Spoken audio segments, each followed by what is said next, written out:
Guys welcome to my channel. তো আজকে হচ্ছে ইতু পূজা আমাদের বাড়িতে, সেটা তোমাদেরকে দেখাবো যে কেমন ভালো লাগছে ইতু পূজা। আর আজকে আমাদের হচ্ছে ইতু পূজাটা আমি কীভাবে কেমনভাবে করা হয় সেটাই তোমাদেরকে দেখাবো আজকে। তো আমার সঙ্গে সঙ্গে পুরো ব্লগটাকে দেখতে হবে।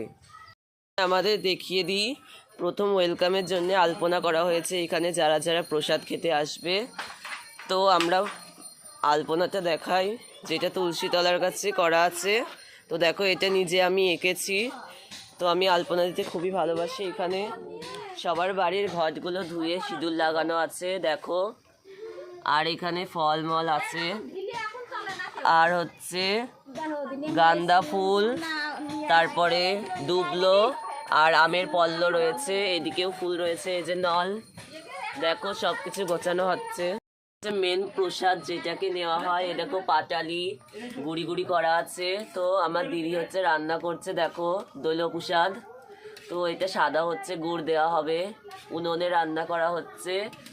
কতগুলো হয়ে গেছে দেখো, 3 পরিবারের, যাদের গুড় বেশি তাদের একটু লাল লাল, আর যাদের কম তাদের একটু কালো কালো, মানে সাদা সাদা। চলে আসলাম, তো আমার স্নান করা কমপ্লিট। তো পুজোটা কতদূর আগালো তো সেটা তোমাদের দেখাবো, চলো। দেখো গাইস, আমাদের সব আয়োজন করা হয়ে গেছে।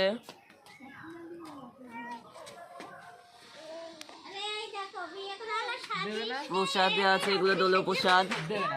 দেখো কি কালারিং হয়েছে, এগুলো সাদা হয়ে গেছে। এই দেখো আতক চাল। সবার বাড়ির ঘট আছে দেখো, ঘট রাখা আছে।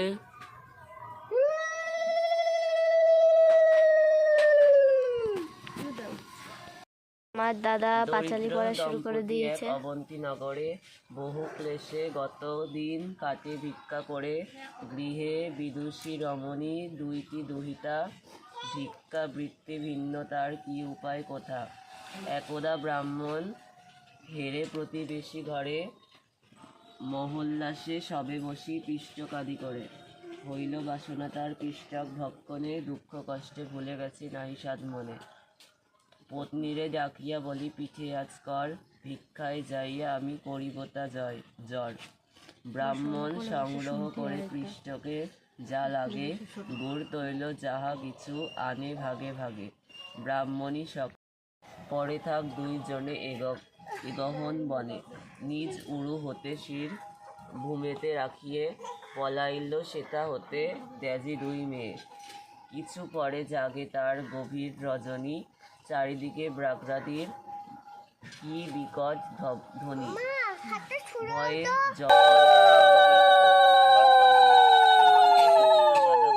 মালা রাশি রাশি নিয়ে আসে যত, সব বালা ভোগ নিয়ে দুটি পূজার স্বরে যায় আর আসে, ইতু পূজা হেরিবার বড় স্বাদ আসে। এখনো পড়ে যাচ্ছে, এক্ষুনি শেষ হয়ে যাবে পাঁচালি পড়া।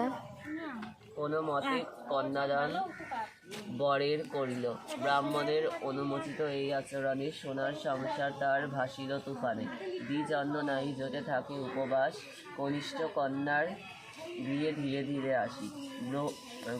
বহুক্ষণ দ্বারে বসি ক্ষুধার তাড়নে, গ্রাম শূন্য হয়ে পড়ে রইল সেখানে। কতক্ষণে শেষ হয়ে গেছে উপচিল সেই রবিবারে দেবী আহার নিল, জ্যৈষ্ঠার জাগিল মনে ইতু পূজা করি, আরাধনা করে ইতু অতি শ্রদ্ধা বরি। এখানেতে স্বামী মন হলো উচ্চাটন, পত্নীর উদ্দেশ্যে দ্রুত পাঠায় তখন।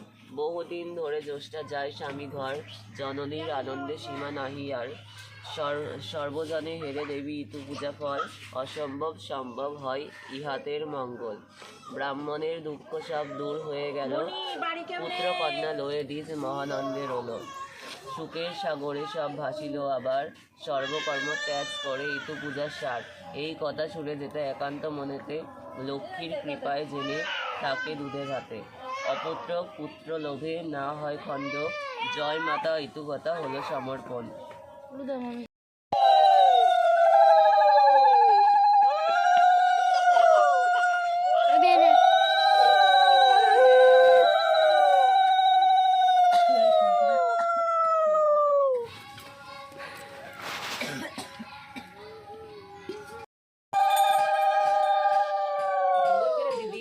দাদা পুজো করে রে